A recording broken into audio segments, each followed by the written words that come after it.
Just finding out that Jim Harbaugh has finished his interview with the Chargers today. Now, obviously, we told you last week this was the match made in heaven.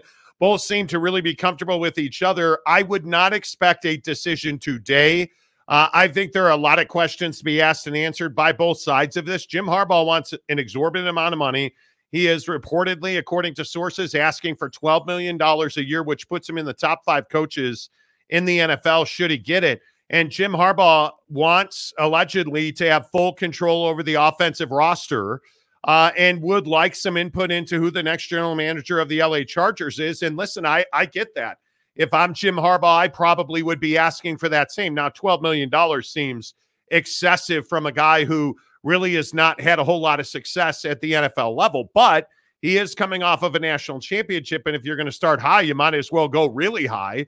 And according to our sourcing, Jim Harbaugh already has a financial agreement in place with the Chargers because that's the only way that he was going to interview with them.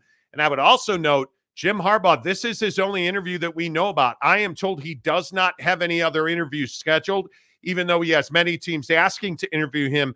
Jim Harbaugh is all in on the LA Chargers. And frankly, I think it's exactly the right place to be for him. Obviously, his known affection for Justin Herbert and the way that offense can function under his tutelage and guidance, I think is exciting. But I guess the bigger question is, if the LA Chargers hire Jim Harbaugh, do they win a Super Bowl? And I'm not sure you can say that, Jake. Yeah, I don't think that's you can't just rubber stamp it. And that's the hard part if you're the Chargers. Like, you're moving on from a guy in Brandon Staley who, was able to coach a team to be good enough to potentially be a playoff team, but never really get over that hump. And I think, the minimum for Jim, if this were to take place, is the playoffs every single year. I mean, if you're going to come in here and you're going to want control the offensive side of the ball in terms of roster construction, and you would like say into who your GM is going to be, if that's the case, then the responsibility is on his shoulders to make the playoffs every year. And I understand injuries happen, and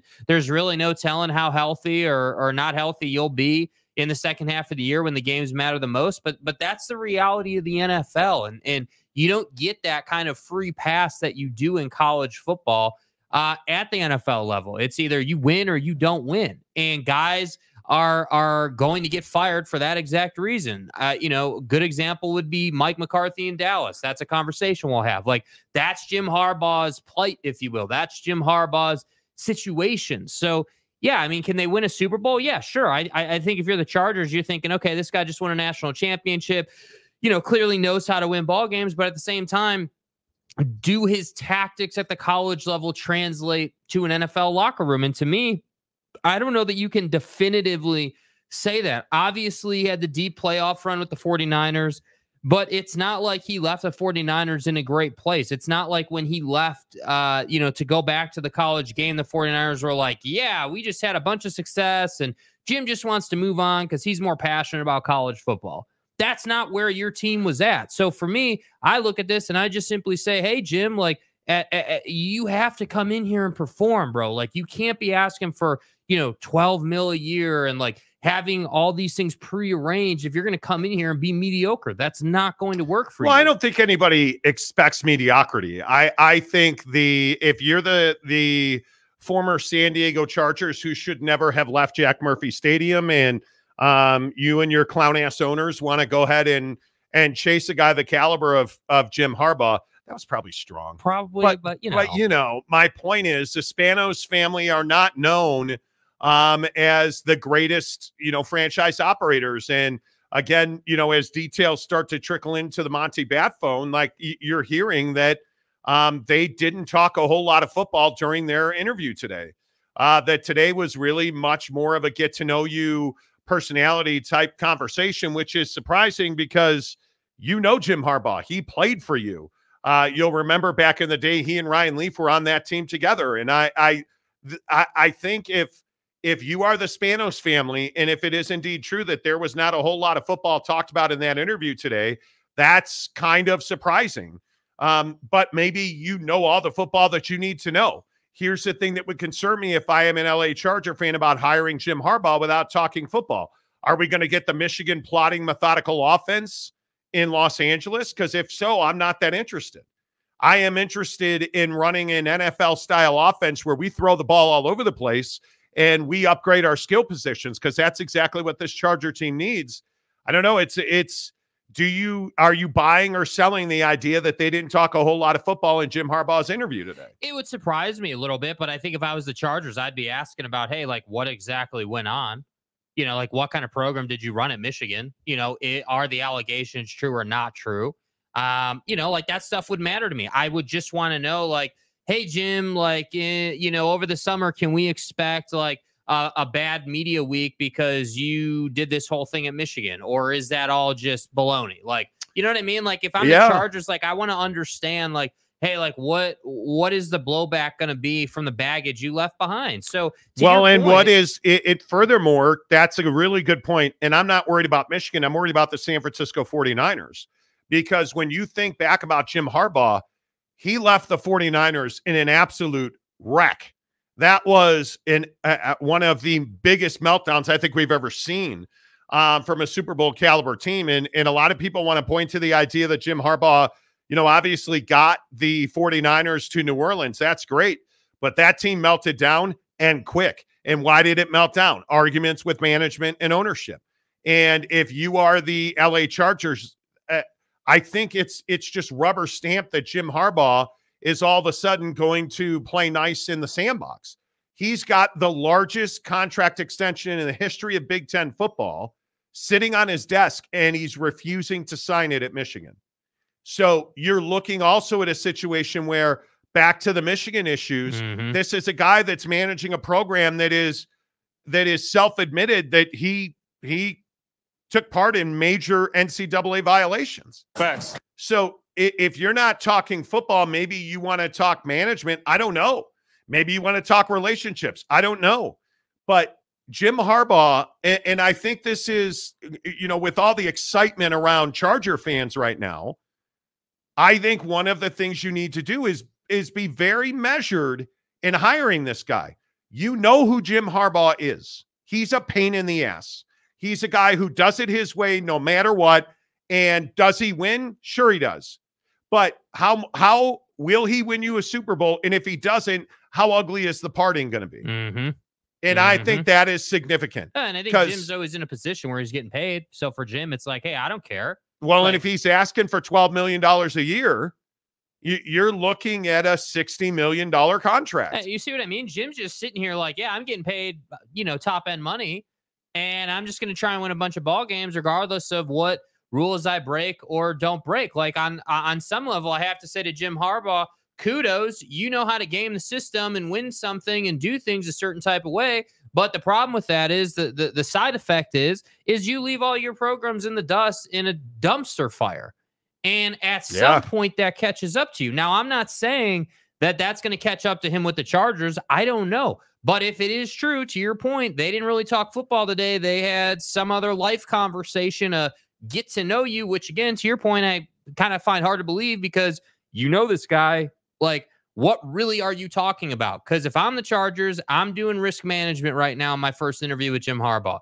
I'm understanding what you did at Michigan, what happened with, you know, the 49ers and how you left them, and really what Jim is looking for. Because I don't think if you're the Chargers, you can put yourself in a position where he turns your franchise into a circus. You can't have that, man. You need to go out and win. And if he wins, then let's roll in the circus and everything. But don't be out in the media doing a bunch of dumb stuff before you show us you were actually worth the investment. Because, again, we've been pointing this out in this program for years with Justin Herbert and the Chargers. At some point, dude's going to leave your organization. At some point, he will be unhappy. He'll go to someone else and he'll win a Super Bowl. So how much are you willing to risk with this guy's future? Because you never know how long you have with franchise level quarterbacks. Well, and I think this also, there is some question about the relationship that Jim Harbaugh would have with Justin Herbert. By some accounts, they have a relationship already. And the real thing that concerns you is you just committed a Brinks truck to Justin Herbert. The only question I have for Jim Harbaugh is, what is your plan to develop Justin Herbert? And if I like that conversation, I'm hiring him. Because let's also get one thing very clear. That's the right guy for the job. You're not hiring Belichick. You're not hiring Antonio Pierce. You're not hiring Jim Harbaugh. If he is available, is the right guy for the Charger job, and they should hire him. And I don't care if he took a hot steamer on your desk, just clean it off and then continue to write him a contract offer. Here I am. That's all you got to do, man. Because I think if you're the former San Diego Chargers who should have never left San Diego, you need attention. The Rams, albeit not well, made the NFL playoffs and a surprising run to the NFL playoffs. And you look at the Puka Nacua story and you look at Sean McVay still being one sexy NFL head coach, and I'm a man. Los Angeles in the NFL belongs to the Rams. You play in their stadium. You better find a way to pull that spotlight away from them. And Jim Harbaugh tutoring the sex machine, Justin Herbert, that's a pretty good way to pull that spotlight away. That's what I'm saying. Like, you're a head coach and, 2 drafts away from being, like, really good. Like, I mean, I don't know about Super Bowl caliber, but, like, AFC championship good. Absolutely. Again, like, I can't emphasize this enough. And I feel like on the show all the time, like almost on a pretty much a weekly basis, we talk about, like the Justin Fields situation or Will Howard in Ohio State or like whoever you want to look at on their given team and situation. You either have a guy or you don't. And the relationship between the franchise quarterback and your head coach decides whether you go to the Super Bowl or not. And I just look at the news coming out of Seattle today that their league candidate is Mike Kafka.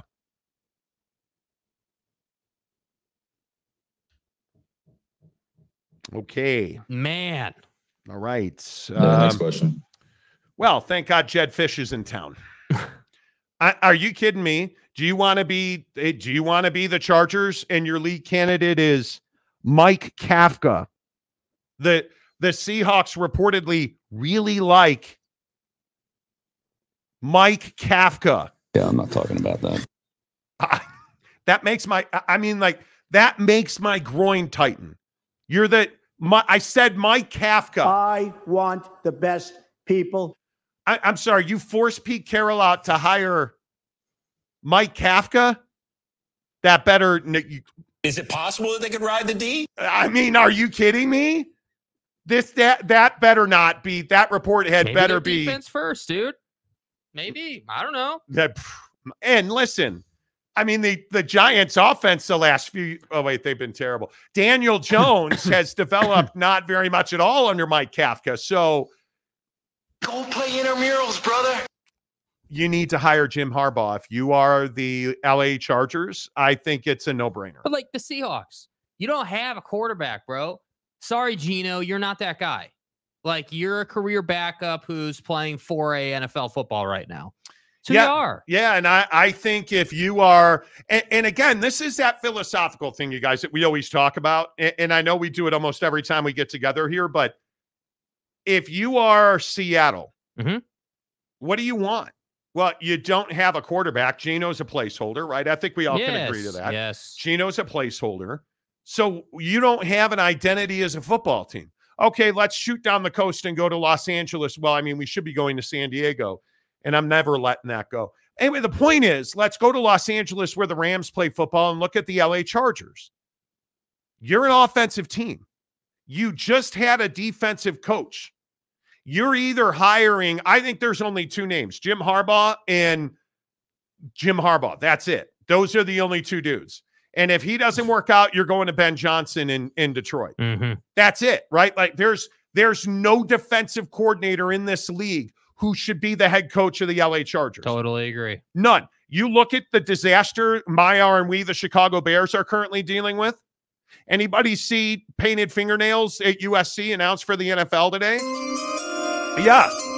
Yeah, you want to tell me, oh, man, let's find the best defensive coach so that Caleb Williams wants to play for us? Because it's garbage. Maybe he can paint F Chicago on his nails next It's time. wild when you look at Caleb Williams, the quarterback at USC, announced he's going in the NFL draft today. Allegedly, his dad has been letting people around the league, including the Chicago Bears, know he has no desire to play for them. And he was supposedly, allegedly, and I say supposedly, he was supposedly waiting to get a commitment from the Bears that they would not draft him. I'm like, this is the world we live in. what happened to I'm grateful to get drafted? Yeah. Slick. Yeah, I don't know. I have no idea what happened to that. But my point in saying all of this is you can be the Bears, you could be the Seattle Kafkas, you could be like, what do you get? Mike McCarthy. If Mike McCarthy gets fired by the Dallas Cowboys, if every team with a star quarterback, and I mean, I don't care who you get, like Miami. Well, no, I'm not firing, but they don't have a star quarterback in Miami. Right. Like they don't. You're not firing it. And I don't understand this thing with wanting to make a coaching change in Miami. Why would you make a coaching change with the Dolphins? So-called experts. That's one of the stupidest things that I and people continue to, well, they're going to fire the. No, they're not. You just had the best offensive season you've ever had. And you went to the playoffs, just saying. And you're probably not going to extend Tua Tagovailoa because he's going into his 5th year without an extension. So, but if you look around the league, look at Bryce Young in Carolina. If Mike McCarthy were a free agent, should Carolina call Mike McCarthy, who just had Dak Prescott have the best season of his career, and the defense was the problem against that shitty team from Wisconsin last night, not the offense? Yeah, you're calling Mike McCarthy. You're if they don't hire Jim Harbaugh and Mike McCarthy's available, I'm calling Mike McCarthy. I don't need Belichick's number. I have Justin Herbert. I'm calling an offensive guru who was 36-15 in the last 3 NFL seasons, right? So we could sit here and play this game. The Chargers should be singularly focused on doing everything they need to do to hire Jim Harbaugh. Agreed. If he tells you he needs full control of the offensive roster, done. $12 million a year. Can we do 10? No. Okay, 12. Done. Right? Like, done. You get control of your staff. Well, can we hire your defensive coordinator? No. Okay, done. You get control of your staff. I want to hire the GM too. Can we hire the GM? No. Okay, done. You hire the GM. That's right, T. What are you going to say no to? Your last name is Spanos. You haven't sniffed a Super Bowl. You haven't sniffed a Super Bowl. You better eat more oats to sniff that bowl because you know Super Bowls. Yeah. Turn it over to him.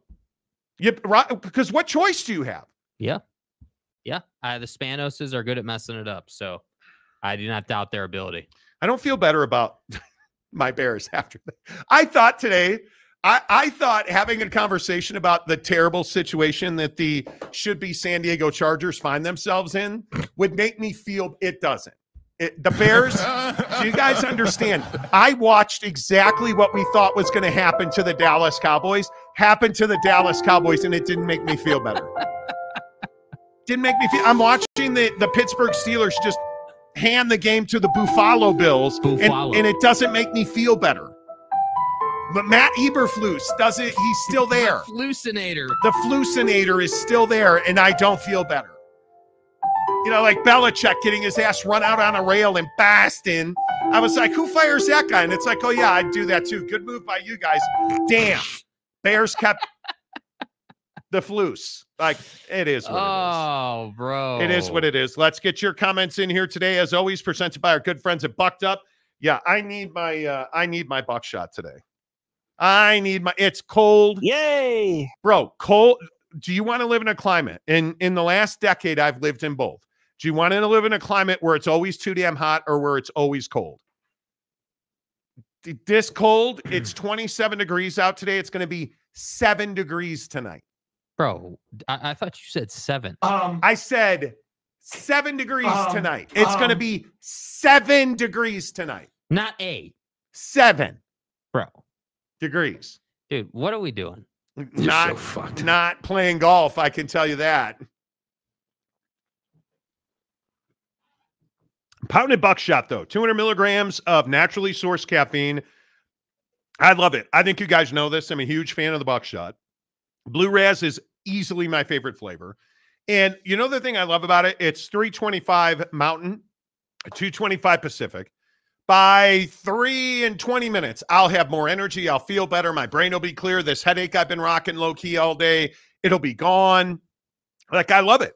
I absolutely love the fact that Buckshot gives me a mental lift so I can get through the first hour of the show. You can finish that TPS report, that Excel spreadsheet. You can deal with your degenerate kids. You can get their homework done. Hey, maybe you have a long drive home tonight. Pop a Buckshot right before you leave. Dude, that ride home gets a lot shorter because Bucked Up does exactly what they say they're going to do. It's the #1 energy shot Buckshot is. It's all natural ingredients that give you a mental lift. There's no spike. There's no crash. There's no face tingling. Just mental clarity. BuckedUp.com. Use the promo code Monty to save 20% off at checkout. In fact, right now in the description of this YouTube show below, friends, go and get the link where you get 6 free Buckshots right now. Thanks to our friends at BuckedUp.com. Who's the first one in today?